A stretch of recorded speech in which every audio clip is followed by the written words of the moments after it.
La vida está llena de secretos. Y ustedes han escuchado y han visto por ahí una cantidad de literatura, cantidad de libros. Si tú tomas esta decisión, vas a ser feliz. Y las personas están leyendo tanta literatura porque quieren encontrar alguna cosa para sus vidas. Y hay algo que parece un sueño, una ilusión. Tiene que ver con felicidad. Fíjese, las personas buscamos de todos lados ser felices. Y a veces tenemos que sacrificar cosas por un poco de felicidad. Las personas se juntan en matrimonio porque quieren ser felices. O sea, la felicidad es el sueño de todos. Y nos olvidamos que nosotros hemos sido creados para ser felices. Nuestro Creador colocó en nuestro corazón esa necesidad de buscar la felicidad, no para encontrarlo lejos de Él, sino para encontrarlo en Él. Y yo ya leí muchos libros, me encanta leer algunos de aquellos que te motivan y te dicen, este es el camino. Y yo encontré dos cosas interesantes que pueden resumir la literatura, que habla sobre la felicidad. Y las dos cosas interesantes tienen que ver con decisiones y con hábitos. La vida está llena de decisiones. Tú decidiste estar aquí hoy. Esa es una decisión. Y la vida está llena de hábitos. Pero déjenme presentarles hoy un camino muy simple, un camino tan fácil, tan sencillo. Un día Jesús estaba en la ladera de un monte y una multitud se reunió y Jesús comenzó diciendo así: felices los pobres de espíritu, felices los que lloran, felices los mansos, felices los de limpio corazón, felices los que tienen hambre y sed de justicia. Jesús empezó a trazar un camino de felicidad, pero un camino de felicidad totalmente diferente a lo que estaban acostumbrados a oír la gente. Cuando hoy escuchamos de felicidad, empiezan a darnos reglas, principios, cosas que hacer. Y Jesús dice, no, felicidad tiene un principio. Y el principio es aquel que necesita de Dios, aquel que busca a Dios. Comenzó a transitar por ese camino de felicidad. Y cuando yo leo Mateo 5, ¿saben qué cosa es lo que encuentro? Que la felicidad tiene que ver con el carácter. La felicidad no tiene que ver con las circunstancias. La felicidad tiene que ver con logros. Claro que los logros de esta vida nos dan felicidad. Cuando tú te gradúas, cuando tú te casas, cuando tienes tu casa, cuando tienes trabajo, cuando comienzas a hacer algo, te da felicidad. Pero ¿cuánto dura? Dura 1 hora, 2 horas, una semana y acaba. Pero la felicidad nunca termina. Tiene que ver con un carácter manso, tiene que ver con un corazón limpio, tiene que ver con la necesidad de Dios, tiene que ver con el reconocimiento. Y a mí me encanta porque cuando Jesús dice bienaventurado, Jesús está hablando del carácter que deben tener todos aquellos que son llamados para su reino. Pero, ¿saben? Hoy no vamos a hablar sobre Mateo 5. Hoy vamos a hablar sobre el último libro de la Biblia, el libro de Apocalipsis. ¿Y qué tiene que ver el libro de Apocalipsis con la felicidad? Y esto es lo primero que hoy quiero decirles a ustedes. Apocalipsis para muchos es un libro de terror. Tanto así que las diversas películas que quieren mostrar catástrofe, que quieren mostrar guerra, que quieren mostrar alguna cosa terrorífica, ¿qué título colocan? Apocalipsis. Mas hoy vamos a ver que Apocalipsis no es catástrofe. Apocalipsis es esperanza. Y como si fuese poco, Apocalipsis es un libro que habla sobre la felicidad. Tanto así que en Apocalipsis hoy vamos a encontrar 7 bienaventuranzas. 7 veces en Apocalipsis dice bienaventurado. ¿Y saben ustedes, mis hermanos, qué significa bienaventurado? feliz. Hoy vamos a hablar de un camino de felicidad mostrado en Apocalipsis. Y esas bienaventuranzas tienen que ver con promesas que Dios da para su pueblo, promesas que Dios da para su iglesia. Y hoy vamos a hablar por lo menos de dos bienaventuranzas, que por ser tan semejantes la vamos a juntar en apenas una. ¿Y por qué 7? Ustedes van a ver que en Apocalipsis mucho se va a repetir la serie de 7. Van a encontrar 7 iglesias, van a encontrar 7 plagas, van a encontrar 7 trompetas, van a encontrar 7 sellos, van a encontrar 7. El número 7 se va a repetir porque 7 aquí representa la plenitud y la perfección de Dios.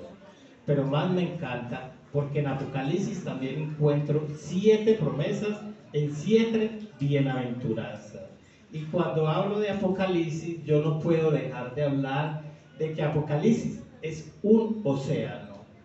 Y ustedes saben que en el océano todos los ríos desembocan y llegan al océano. Apocalipsis es el océano donde todos los libros del Antiguo Testamento, del Antiguo y del Nuevo Testamento, saben dónde desembocan, en Apocalipsis. Tanto así que tenemos más de 400 textos bíblicos del Antiguo Testamento allí en el libro de Apocalipsis. Por eso es que este es un libro que muchos tienen miedo de abrir. Y les voy a decir por qué. Porque cuando tú comienzas a leer Apocalipsis, tiene dos opciones: o quedarte en la orilla o sumergirte. Y hay muchos que miran desde la orilla y dicen: no, yo no puedo meterme, yo no puedo entender, yo no puedo entrar. Y solamente se quedan en la orilla. Muchos desprecian en el libro de Apocalipsis, mas hoy tenemos el privilegio de poder sumergirnos y entrar. Porque cuando tú entras al libro de Apocalipsis y al encontrar el tesoro de este océano, vamos a encontrar que el personaje principal es Jesús. Y Apocalipsis, ahora sí vamos a la Biblia, Apocalipsis 1, versículo 1, comienza diciendo, Apocalipsis 1, versículo 1, diciendo así: la revelación de Jesucristo, no dice la revelación de catástrofe, no dice la revelación del mar, no dice la revelación de bestias. Claro que habla de bestias, claro que habla de catástrofe, claro que habla de plagas, claro que habla de juicios, pero la revelación en Apocalipsis es de Jesús. Jesús es quien va a ser revelado, es la revelación de Jesucristo. Era más o menos por allá en el año 96 de nuestra era, allá en Roma existió un emperador llamado Domiciano. Domiciano, como todos los otros emperadores, odiaba tanto a los cristianos y tanto eran perseguidos los cristianos que inclusive en el colegio romano, en el día de su inauguración, sacrificaron miles y miles de cristianos. Y esos emperadores se encargaron de matar a uno por uno a todos los discípulos de Jesús, hasta que sobraba uno, que no podían silenciarlo. El último, ¿quién era? Juan. ¿Sabe cuántos años tenía Juan?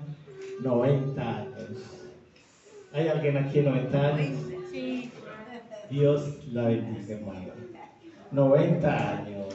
Dice la tradición que a esa edad Juan fue lanzado a un perol de aceite hirviendo para ser muerto. Y Dios lo protegió. Yo no sé si ustedes alguna vez se han quemado con un poquitico de aceite. ¿Y cómo arde esa quemadura?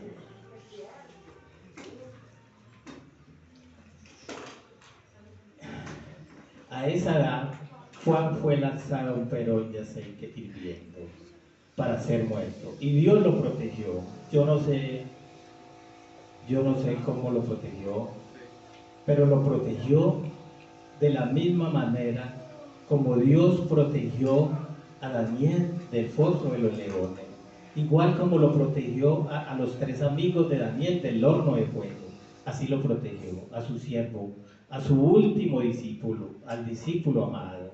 Entonces, como no pudo morir en un perol de aceite, la estrategia es: vamos a dejar que muera en la soledad.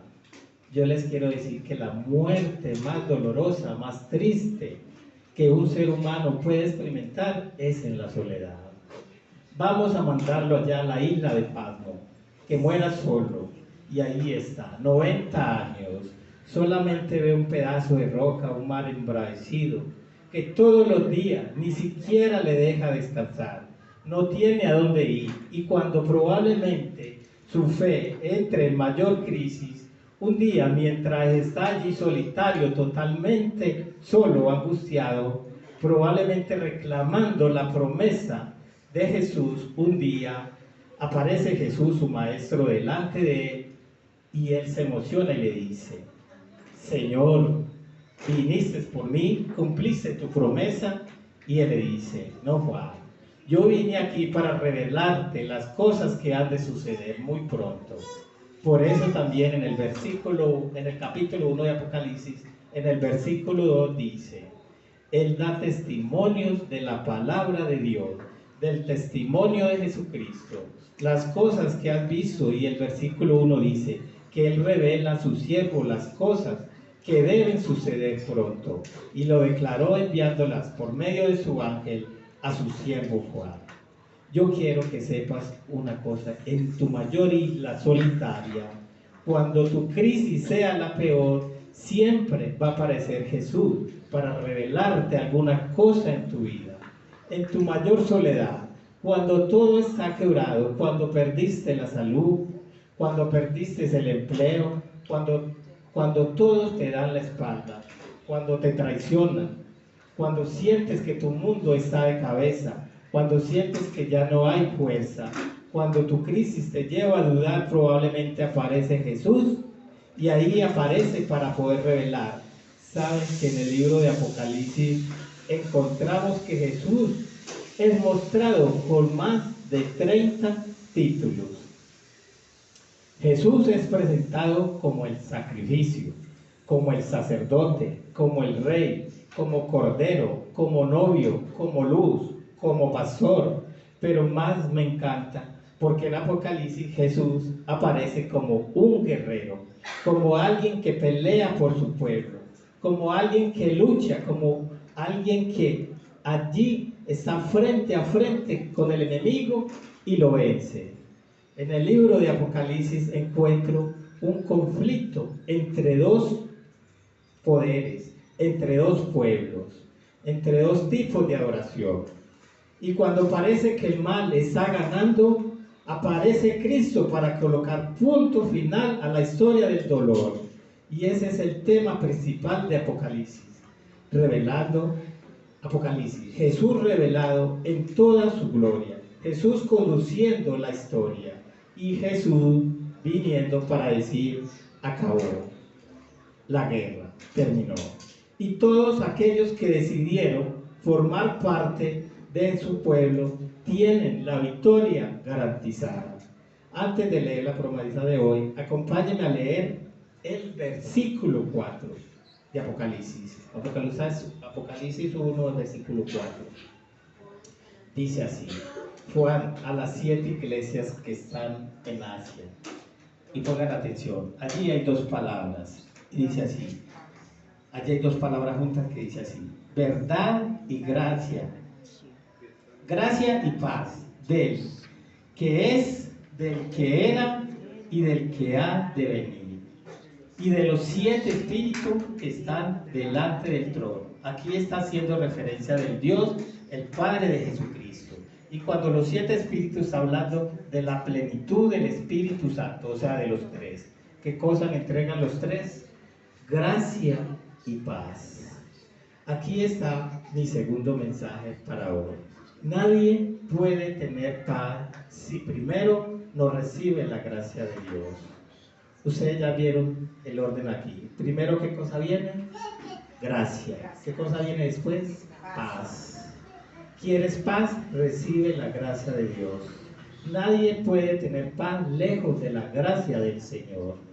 Y allí hoy estudiaremos la primera bienaventuranza de Apocalipsis, versículo 13. Y hoy quiero que ese templo pueda resonar con todas las voces de ustedes leyendo ese versículo. Versículo 3.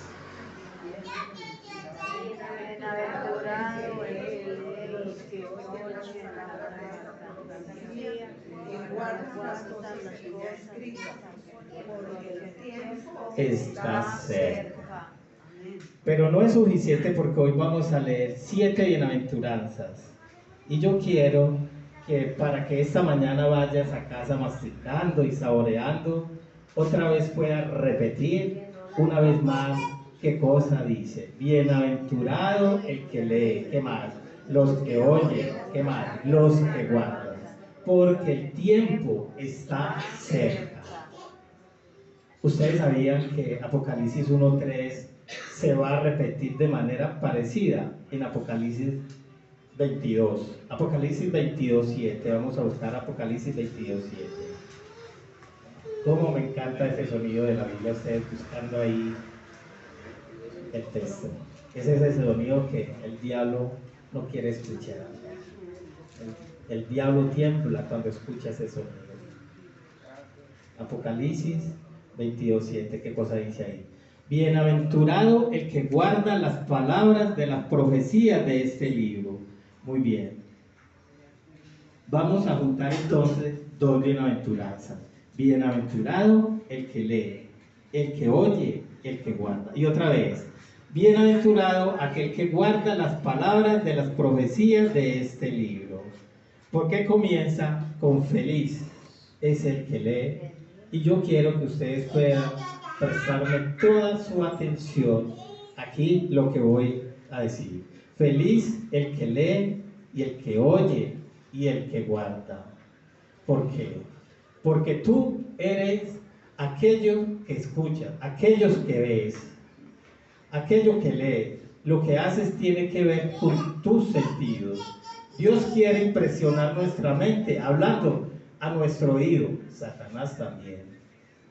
Dios quiere llamar nuestra atención usando nuestra visión. Satanás también. ¿Cómo cayó Eva en el jardín del Edén? Sentidos. Eva vio, Eva escuchó, Eva tomó, Eva comió. ¿Qué cosa estoy hablando? Sentidos. Y aquí comienza el texto diciendo: ¿quieres ser feliz? Lee, oye, usa tus sentidos para colocar tu vida en sintonía con Dios. Y eso se logra a través del estudio de la palabra. Feliz el que lee, feliz el que escucha, feliz es aquel que guarda. Ustedes saben que el diablo siempre quiso desaparecer de todas las bibliotecas del mundo la Biblia. ¿Por qué tanto odio a la Biblia? Ustedes saben que la Biblia fue perseguida, fue difamada, fue quemada en plena plaza pública. La Biblia fue encadenada, pero sobre todo fue preservada por Dios. Hace mucho tiempo la Biblia fue prohibida. Voltaire, un filósofo francés, escritor y abogado, él dijo así: en 100 años los cristianos desaparecerán y la Biblia apenas será un libro de mitología. Ustedes saben qué sucedió con ese hombre. Un día él murió, y cuando él murió, todas sus casas fueron puestas en subastas y compraron las casas de Voltaire. ¿Quiénes? Las sociedades bíblicas. Y el mismo hombre que dijo que en 100 años iba a desaparecer la Biblia, dentro de 100 años, en su propia casa se estaban imprimiendo miles y miles de Biblias. Porque el diablo puede querer desaparecer la Biblia, Satanás querrá quitar, pero jamás podrá conseguirlo. Solo que hoy tenemos dos maneras como el diablo está ganando terreno. Y les voy a decir cuáles son las dos maneras. Primera manera, se llama ataque a la Biblia por la cultura postmoderna. Ustedes me dirán, hermano, ¿y qué es eso? Bueno, les voy a explicar cómo es eso. Interpretar la Biblia como yo quiero. Y cada vez aparecen nuevas religiones, cada vez aparecen nuevas suposiciones, cada vez aparecen nuevas personas forzando a decir a la Biblia lo que no dice. Y lo más triste es que hoy encontramos templos llenos de personas vacías de la palabra de Dios. Templos llenos, personas vacías, cultos donde no se abre la Biblia, donde la Biblia permanece cerrada. Pero hoy hay otro segundo ataque, donde el diablo ha conseguido terreno. Y es que la casa de los cristianos, la Biblia permanece cerrada. Tú sabes que el diablo, cuando intentó quemar la Biblia, pensó quitarla de todas las casas de la gente. Pero después cambió de estrategia y dijo, no, yo voy a permitir que la Biblia pueda estar en todas las casas de la gente, pero le voy a llenar de tanto trabajo que no tenga tiempo para leerla. Tanta distracción, tantas actividades, tantas cosas que no hay tiempo para leer la Biblia. Y en el nombre de Dios, tú no necesitas destruir la Biblia para destruir tu fe. Vas a mantener cerrada la Biblia y tu fe está siendo destruida. Yo ya les mencioné más o menos al comienzo, el diablo no tiene miedo a una persona que va a la iglesia. No, el diablo le tiene miedo a aquel que cuando llega de la iglesia a su casa, abre su Biblia. A ese le tiene miedo. Y yo te voy a enseñar esta mañana 2 sonidos que le asustan al diablo. El sonido de tus rodillas cuando tocan el suelo, y ese sonido cuando tú deshojas la Biblia. Sabes que ante la oración ferviente de cualquier cristiano, dice que el ejército de Satanás se pone a temblar. O sea, un cristiano de rodilla es como colocar pólvora a Satanás, es como apuntarle. Mientras más tiempo estés de rodillas, Satanás más tiembla. Mientras más dediques tiempo a la lectura de la Biblia, Satanás no podrá dominar tu voluntad. Por eso es que el consejo de la Biblia es: someteos a Dios, sométete a la palabra de Dios.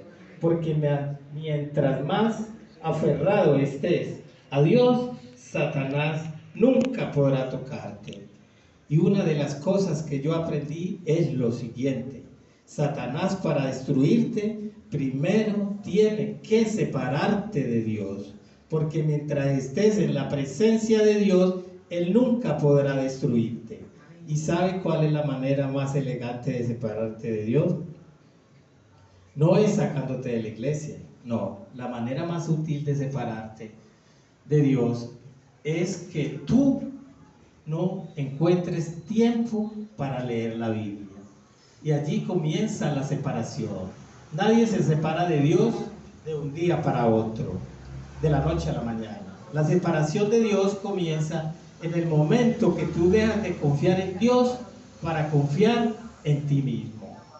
Feliz el que lee, feliz es el que escucha, pero feliz el que guarda. ¿Por qué el diablo tanto le da miedo que abras la Biblia? Te voy a dar hoy 8 razones por el cual el diablo tiene miedo que abras la Biblia. Y yo quiero que tú eso lo anotes aquí en tu mente. Y cada vez que tú despiertes y digas: hoy no tengo ganas de leer la Biblia, hoy desperté desmotivado, hoy no tengo tiempo, acuérdate de por lo menos una razón. Una será suficiente.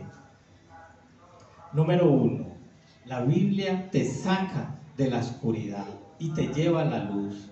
La Biblia te orienta. Salmo 119, 105 dice: lámpara es a mis pies tus palabras. La Biblia te evita heridas en la vida. Cuando tú vas a Lucas 11, 28 dice: feliz los que leen y los que guardan. Dice Jesús, su palabra, la Biblia te da consuelo y esperanza. Romanos 15, 4 dice que lo que se escribió en las Escrituras es para llenar nuestro corazón de esperanza, de consuelo, que tanto necesitamos en nuestro tiempo. La Biblia nos santifica, dice Juan 17:17. La Biblia nos enseña a vencer el pecado, dice Salmo 119:11. La Biblia nos ayuda a resistir las tentaciones, dice Mateo capítulo 4. La Biblia aumenta la fe, dice Romanos 10:17. Pero hay algo más. ¿Tú te acuerdas de la parábola del buen sembrador? Que el buen sembrador un día salió y colocó su semilla, una parte en el camino, otra parte entre piedras, otra parte entre espinos y otra parte en tierra buena. La parábola que Jesús contó, pero el libro de Apocalipsis dice, mira el énfasis, la semilla, ¿qué cosa es? La palabra de Dios. Ahora préstame atención aquí. ¿Por qué la palabra de Dios es considerada una semilla? Porque la semilla tiene vida. Bueno, no sé cuántos de ustedes habrán nacido en el campo, no sé cuántos de ustedes serán agricultores. Yo nací no en la ciudad, yo nací en el campo, allá con mi papá, en el medio de gallinas, pavos, de animales. Yo aprendí a cosechar, a sembrar, a deshiervar. Yo aprendí a cultivar maíz. Y recuerdo que cuando era niño, mi papá separaba un bulto de maíz y lo ponía a remojar. Luego cuando llegaba pues el tiempo de la siembra, íbamos, sembrábamos, y por ahí a los 8 días ese maízito comenzaba a reventar y comenzaba a salir una pequeña hojita. Y ese maíz crecía y daba fruto. Ahora, y se lanzaba la semilla, y como ese granito tenía vida, y comenzaba a crecer. La palabra tiene vida. Por eso es que cada vez que tú permites que la palabra de Dios entre en tu corazón, está implantando en ti esperanza, consuelo, vida. Tú quieres tener vida, plenitud de vida, dedica tiempo para abrir la palabra, lee, escucha, guarda. El diablo no quiere quitarte la vida que Dios colocó para ti. Quiere arrancar de tu vida la palabra de Dios. Tiene vida. Y en la Biblia ahí le vas a encontrar 3.573 promesas de Dios. Una promesa para cada circunstancia. Yo quiero compartir con ustedes un texto que a mí me llama poderosamente la atención. Dice así: felicidad abundante, página 44. Nada mejor para fortalecer la inteligencia que el estudio de la palabra de Dios, porque ningún otro libro es tan potente para elevar los pensamientos, para dar vigor a la facultad como las ennoblecedores verdades de la Biblia. Si se estudiara la palabra de Dios como se debe, los hombres tendrían grandeza de espíritu, nobleza de carácter y una firmeza de propósito que no se ve en este tiempo. Un día Dios le dijo a Josué: esfuérzate y sé valiente. Y hay muchas personas que dicen: hermano, yo me esfuerzo y caigo. ¿Por qué? Porque probablemente tu esfuerzo esté donde no es esforzarte. ¿Y cuál es el esfuerzo que Dios le pidió a Josué? Cuando tú vas a Josué, capítulo 1, versículo 8, vamos a Josué, capítulo 1, versículo 8, allí dice así: esfuérzate de poner en práctica las palabras de este libro, esfuérzate en leer este libro. Tu esfuerzo tiene que ser para que cada mañana, cada día, encuentres ese espacio para poder escuchar a Dios hablándote. Y Salmos capítulo 1, versículo 3 dice: bienaventurado el hombre que no anduvo en consejos de malo, ni estuvo en camino de pecadores, ni en silla de escarnecedores se ha sentado, sino que en la ley de Jehová medita de día y de noche. Será como árbol plantado junto a corrientes de agua, que da su fruto a su tiempo y su hoja no cae. Y todo lo que hace prosperará. ¿Quieres prosperidad? ¿Quieres que tus hojas no caigan? ¿Quieres dar frutos? ¿Quieres que tus raíces sean profundas? ¿Quieres mantenerte en pie en las crisis? ¿Quieres en los problemas cuando la vida te sacuda permanecer en pies? Entonces, medita, escucha y guarda. ¿Y qué cosa es meditar? Meditar no es leer, es saborear, es masticar, es cantar, es memorizar. No vayas a leer la Biblia como un libro, como un periódico que lees todos los días. Voy a leer para cumplir un versículo. Ya está, Señor. Ya leí el texto de hoy. No, así no es. Tienes que quedarte y dile, Señor, yo no me muevo de aquí hasta que tú hables a mi corazón. ¿Qué tienes para mí hoy? Y Dios te va a hablar en la medida que tus oídos espirituales cada día se acostumbren a sintonizar la voz de Dios. Y cuando tú escuchas su voz, tú necesitas hacer lo siguiente: guardar. Porque hay muchos que leen, oye, pero no guardan. ¿Quién es feliz? Bienaventurado el que lee, los que oyen y los que guardan. Jesús contó una parábola cuando terminó el Sermón del Monte. En Mateo capítulo 7. Jesús contó la parábola de dos constructores y Jesús dice así: yo ya les dije de todo hoy. ¿Cuál es el camino de la felicidad? ¿Qué cosa lo que tienen que hacer? ¿Y qué cosa no?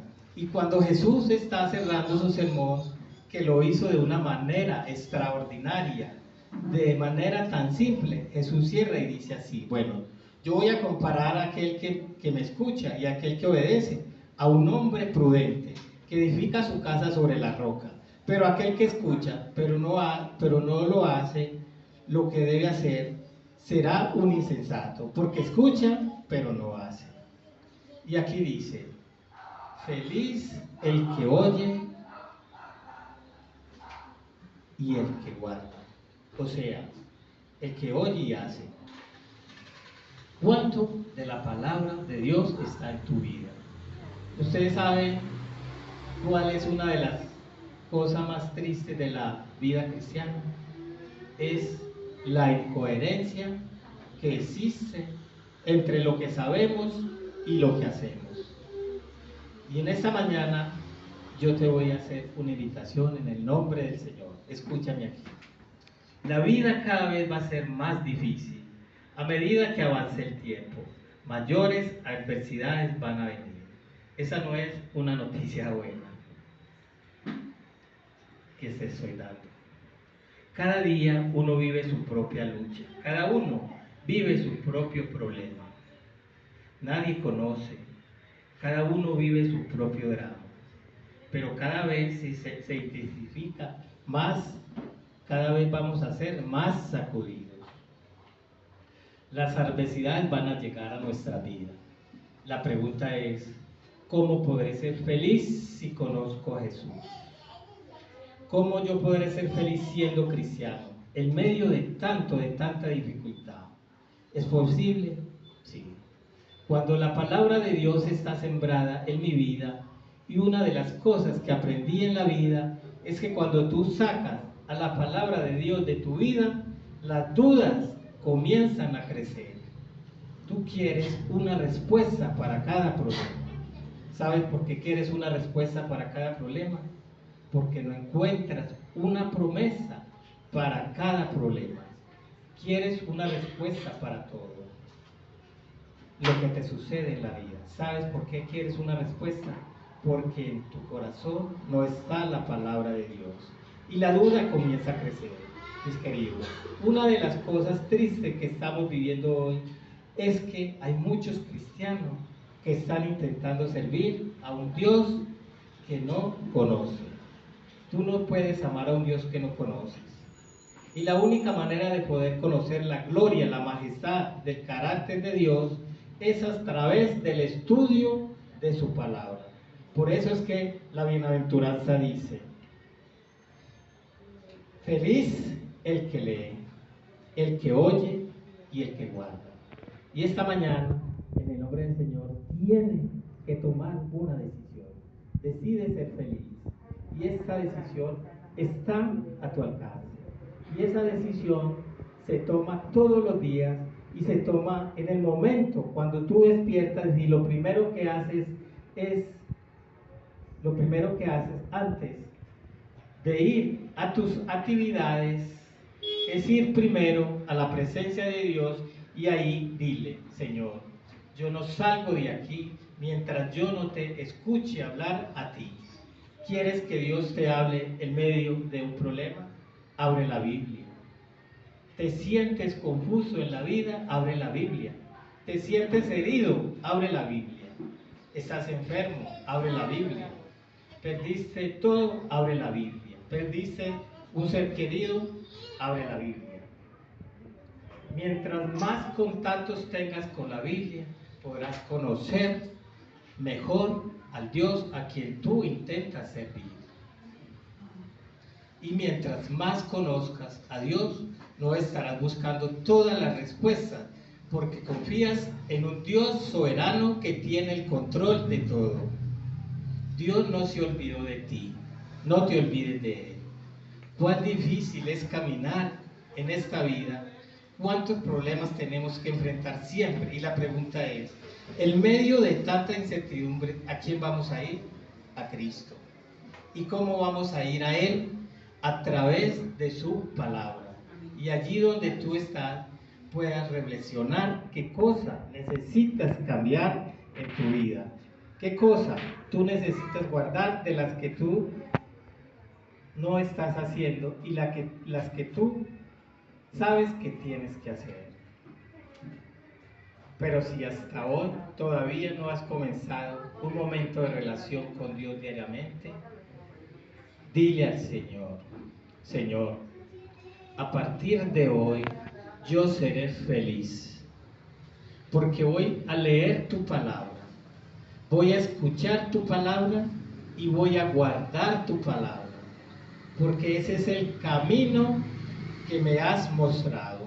Y cuando tú descubras que tu fortaleza está en Dios, podrán venir las peores y mayores adversidades de la vida. Siempre te mantendrás en pie. Siempre habrá un motivo para continuar. Porque feliz el que lee, el que oye y el que guarda. Mis hermanos, esa es la invitación de esta mañana.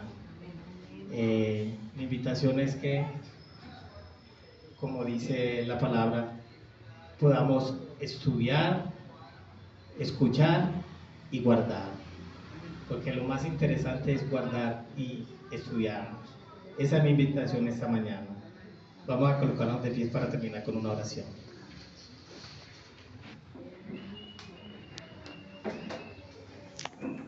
Oremos. Padre nuestro que estás en el cielo, Señor, te damos gracias, Señor, porque nos has permitido venir a este lugar, a escuchar tu palabra, a abrir la palabra, a leer, a escuchar y a ponerla en práctica, Señor. Queremos, Señor, salir de aquí, Señor, sabiendo que tú nos has perdonado, que tú nos guías, Señor, cada día. Señor, gracias por este mensaje, Señor. Perdónanos, Señor, porque somos pecadores, Señor. Señor, te queremos pedir que no nos vamos como vinimos, que nos vamos, Señor, llenos de tu poder, llenos del Espíritu Santo. Señor, llévanos con bien a nuestros hogares. Te lo pedimos, te lo suplicamos todo, en el dulce nombre de Cristo Jesús. Amén y amén.